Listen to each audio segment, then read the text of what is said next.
Good evening. कैसे हैं आप सभी लोग। आप सभी का स्वागत है आपके अपने यूट्यूब चैनल अमाजू क्लासेस पर। चलिए तो आज की क्लास की हम शुरुआत करते हैं। आज हमारे बैक्टीरिया का सेकंड पार्ट है जिसमें हम कुछ बैक्टीरिया की अदर शिप्स के बारे में पढ़ेंगे। जैसे देखते हैं filamentous bacteria, pleomorphic bacteria, Chinese letter type, star shape and rectangular shape. Filamentous bacteria में आएगा आपका एक्टिनोमाइसीटीज बैक्टीरिया। कौन सा आएगा? एक्टिनोमाइसीटीज।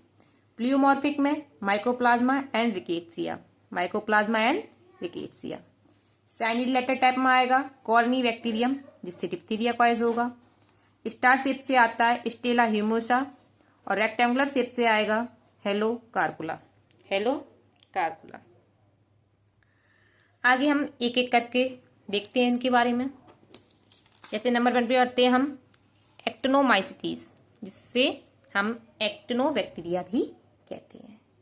यह एक फिलामेंटस बैक्टीरिया है जिसे हम रे फंजाई कहेंगे। बैक्टीरिया कैसा है? फिलामेंटस जिसे हम रे फंजाई कहते हैं।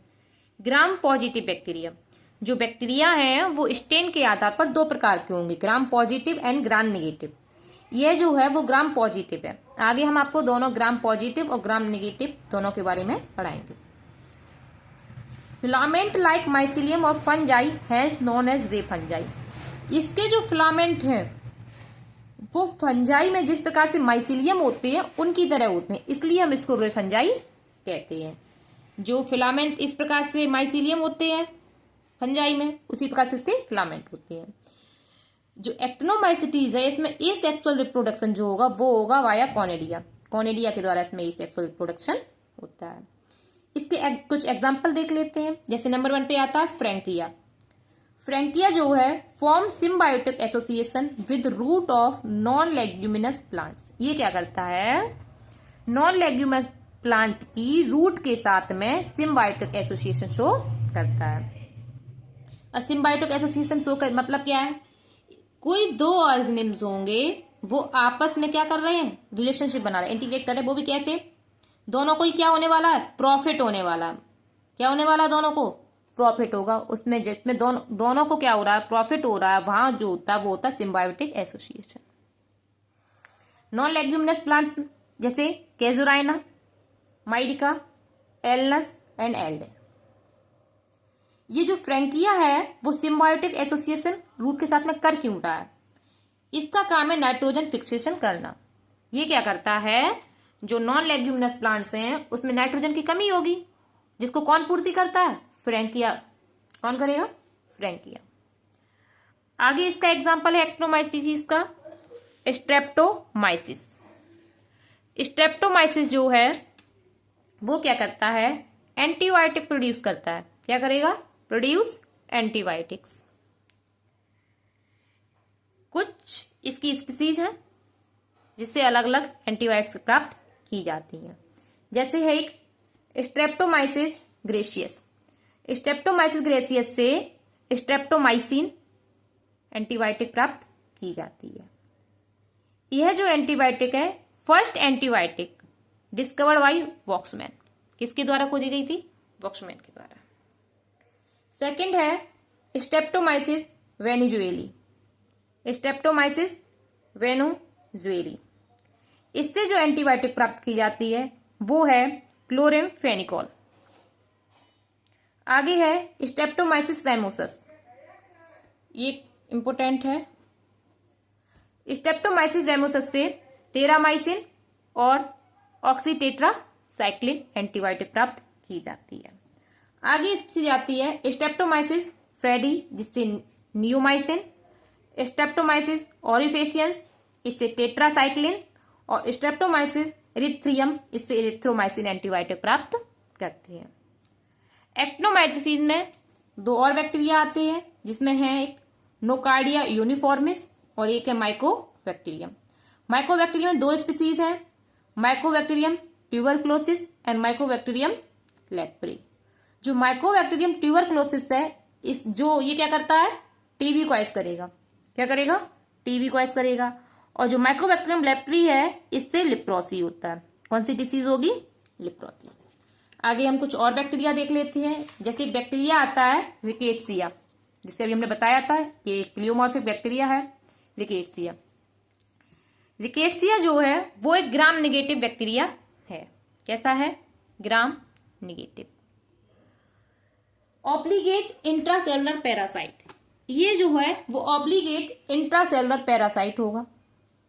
इसको क्या चाहिए? अपना जीवन चलाने के लिए होस्ट चाहिए। जैसे कि वायरस भी कैसे कहते पैरासाइट थे ऑब्लिगेटली, उसी प्रकार से ये भी कैसे है? Obligate intracellular parasite. Non motile flagella absent, ये मोटाइल नहीं कर सकते हैं। क्यों? क्योंकि इनमें फ्लैजला ही नहीं है, तो ये मोटाइल कैसे होंगे? इसलिए इसको हम एट्राइकस बैक्टीरिया कहेंगे। प्लियोमॉर्फिक बैक्टीरिया, ये कैसा है? प्लियोमॉर्फिक है, मतलब कैन चेंज देयर शेप, ये अपनी शेप को चेंज कर सकते हैं। ऐसे बैक्टीरिया जो अपनी शेप को चेंज करते हैं उसको हम कहते हैं प्लियोमॉर्फिक। दो बताए थे इसमें, रिकेट्सिया एंड माइकोप्लाज्मा। इसमें इससे दो डिसीज होती हैं, typhus fever and Rocky mountain fever. जो टाइफस फीवर है वो होगा रिकेट्सिया टाइफी और रिकेट्सिया प्रोवेस्की। ये जो रिकेट्सिया है, टाइफस फीवर है, इसकी जो खोज है, टाइफस फीवर की खोज की थी रिकेट ने, एक साइंटिस्ट थे रिकेट, उन्हीं के नाम पे रखा गया है रिकेट्सिया। रिकेट साइंटिस्ट जो थे ये स्वयं टाइफस फीवर से इफेक्टेड थे, जिसके कारण इनकी डेथ हो गई। आगे है रॉकी माउंटेन फीवर, ये जो होता है वो होगा रिकेट्सिया रिकेट्सी से। कौन सा बैक्टीरिया है? रिकेट्सिया रिकेट्सी से। आगे देखते हैं स्पाइरोचीट। स्पाइरोचीट्स होते हैं वो group of gram negative bacteria. ये जो बैक्टीरिया है वो है ग्राम नेगेटिव, वो भी किसमें? ग्रुप में। Body extremely flexible spiral shaped cell, इनकी जो बॉडी होगी बहुत ही कैसी होगी? फ्लेक्सिबल होगी, और उनकी जो शेप होती है वो कैसी होगी? स्पाइरल शेप, इस प्रकार से होंगे। करेक्टराइज्ड बाई इंडोफ्लैजला, इनमें जो फ्लैजला होता है वो होगा आपका इंडोफ्लैजला, मतलब फ्लैजला अराइज्ड फ्रॉम पोल्स। जो फ्लैजला निकलेगा इस प्रकार से, जैसे कि बैक्टीरिया है तो पोल से निकलेगा। किधर से निकलेगा? पोल साइड से।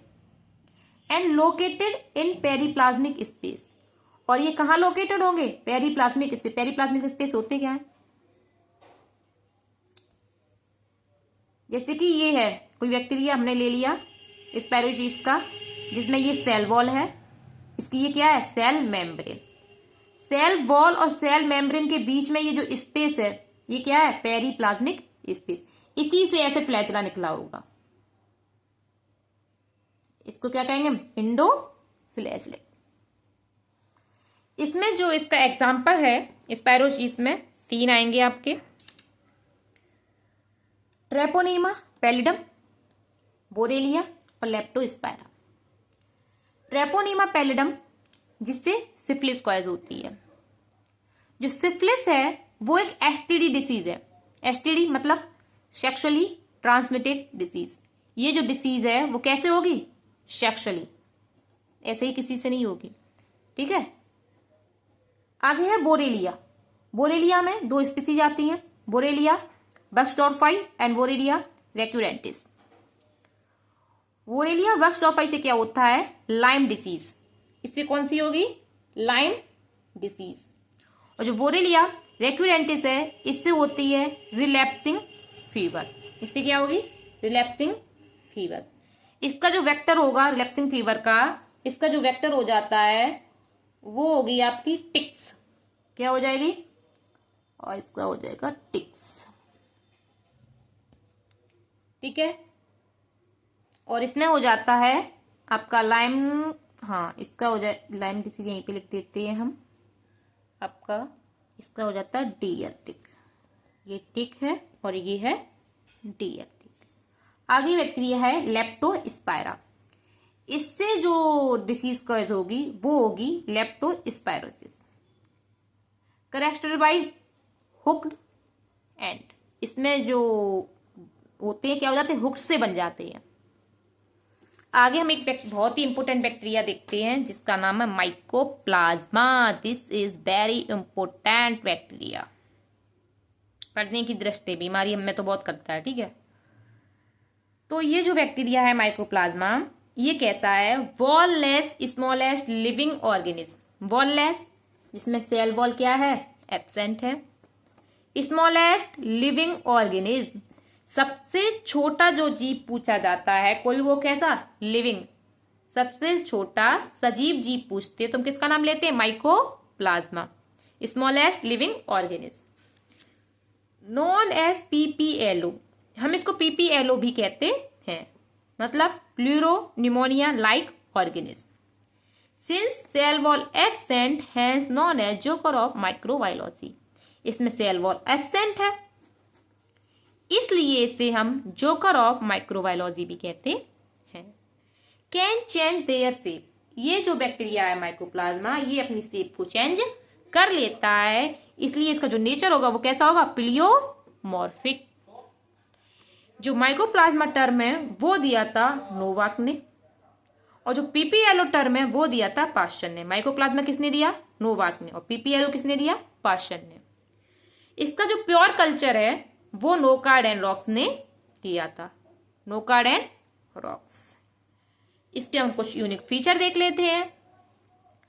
जो माइकोप्लाज्मा है, इसमें जो प्लाज्मा मेम्ब्रेन होगी वो होगी ट्राई लेयर, मतलब 3 लेयर की बनी हुई होगी। ओब्लिगेट पैरासाइट, ये जो कैसा है? पैरासाइट है, वो भी कैसा? ओब्लिगेट, मतलब इसको भी अपना जीवन चलाने के लिए क्या चाहिए? होस्ट चाहिए। Known as connective link between bacteria and virus, इसलिए हम इसको, ये पैरासाइट है वो भी कैसा? ओब्लिगेट, जैसे वायरस होते हैं, इसलिए हम इसको क्या कहेंगे? बैक्टीरिया और वायरस के बीच की कड़ी कहते हैं। बैक्टीरिया और वायरस के बीच की कड़ी कौन है? Mycoplasma. Can live without oxygen has known as facultative anaerobe, ये जो बैक्टीरिया है ये ऑक्सीजन के बिना भी रह सकता है। ऑक्सीजन अगर नहीं भी हो तब भी ये अपना जीवन यापन कर सकता है, इसलिए हम इसे फैकल्टेटिव एनारोब कहते हैं। इसमें जो राइबोसोम होगा 70S, राइबोसोम 2 होते हैं, 70S एंड 80S। इसमें होगा वो कैसा होगा? 70S, जैसे कि सभी बैक्टीरिया में पाया जाता है। जेनेटिक मटेरियल क्या होगा? Circular double standard DNA. Can cause disease in animal as well as plants, ये जो माइकोप्लाज्मा है वो ना केवल एनिमल में डिसीज कॉज करता है बल्कि प्लांट में भी करता है। आगे हम इसकी कुछ डिसीज देख लेते हैं, कौन कौन सी डिसीज एनिमल में और कौन सी इससे प्लांट्स में होंगी। पहले हम एनिमल की देख लेते हैं। माइकोप्लाज्मा न्यूमोनी एंड माइकोप्लाज्मा ह्यूमिनिस, इसकी 2 स्पीसीज हैं जो एनिमल में डिसीज कॉज करती हैं, वो होंगी mycoplasma pneumoniae and mycoplasma hominis. जो माइकोप्लाज्मा नोमिनी है वो क्या करता है? न्यूमोनी से क्या होता है? कॉइज प्राइमरी अटाइपिकल न्यूमोनी, इससे क्या होगा? न्यूमोनिया ही होता है, ठीक है, जिसे हम वॉकिंग न्यूमोनिया कहते हैं। अटाइपिकल न्यूमोनिया होगा जिसे हम वॉकिंग न्यूमोनिया कहेंगे। और जो माइकोप्लाज्मा होमिनिस है, इससे होगा प्लूरोनिमोनिया। कौन सा होगा? प्लूरोनिमोनिया। निमोनिया की तरह ये डिसीज होगी लेकिन प्रॉपर निमोनिया नहीं है, निमोनिया की तरह इसमें लक्षण होंगे, ठीक है। आगे आएगा प्लांट्स में। प्लांट्स में कौन कौन सी माइकोप्लाज्मा डिसीज होंगी? एक होती है बंची टॉप ऑफ पपाया, एक हमने आपको पहले बताया था बंची टॉप ऑफ बनाना, जो वायरस से होती है। किससे होती है? वायरस से। वायरस से क्या होगी? बंची टॉप ऑफ बनाना। और यहाँ क्या है? पपाया। तो पपाया किससे हो जाएगी? माइकोप्लाज्मा से। Little leaf of brinjal, grassy shoot of sugar cane and big bud of tomato, legume witches broom and clover phyllody. ये कुछ माइकोप्लाज्मा से डिसीज हुई। एक टर्म और आता है फाइटोप्लाज्मा। फाइटोप्लाज्मा क्या है? ये क्या होता है? इसको हम एमएलओ कहेंगे। क्यों एमएलओ? Mycoplasma like organism. ये जो होता है माइकोप्लाज्मा की ही तरह होता है। किसकी तरह होगा? माइकोप्लाज्मा की तरह, बस इसमें अंतर क्या होगा? फाइटो, ये जो डिसीज कॉज करेगा वो केवल और केवल किसमें करेगा? प्लांट में, ठीक है। आगे हम माइकोप्लाज्मा और फाइटोप्लाज्मा में ये देखते हैं कि इनमें क्या समानताएं हैं और क्या विभिन्नताएं हैं। पहले हम इसकी सिमिलरिटीज देख लेते हैं, समानताएं देख लेते हैं। सेल वॉल एब्सेंट, दोनों में ही माइकोप्लाज्मा एंड फाइटोप्लाज्मा दोनों में ही क्या है? सेल वॉल एब्सेंट है। प्लाज्मा मेम्ब्रेन ट्राइलेयर, प्लाज्मा मेम्ब्रेन कैसी होगी? ट्राइलेयर होगी। प्लियोमॉर्फिक है। 70S ribosome, circular double standard DNA genetic material होगा इसका, और ऑब्लिगेट इंट्रासेलुलर पैरासाइट होंगे। तो इनकी ये सिमिलरिटीज होंगी। आगे हम इसके डिफरेंसेस देख लेते दोनों में, क्या डिफरेंस है माइकोप्लाज्मा एंड फाइटोप्लाज्मा में। Mycoplasma cause disease in animal as well as in plant. So mycoplasma है वो एनिमल और प्लांट दोनों में ही डिसीज कॉज कर सकता है। What while phytoplasma cause disease only in plants. नाम से ही जैसे पता चल रहा है फाइटो, ये केवल किसमें डिसीज कॉज करेगा, प्लांट्स में। आगे एक डिफरेंस और देखते हैं, mycoplasma can be cultured in laboratory. जो माइकोप्लाज्मा है इसको हम लैब में भी बना सकते हैं, while phytoplasma can not be culture. जबकि फाइटोप्लाज्मा उसको हम नहीं बना सकते हैं, लैब में हम इसको नहीं बना सकते। इस प्रकार से आज की क्लास हमारी यहीं पे समाप्त होती है। आगे हम बैक्टीरिया का पार्ट 3 लेकर आएंगे। क्लास से जुड़े रहिए और चैनल को लाइक, सब्सक्राइब एंड शेयर करना ना भूलिए। Thank you.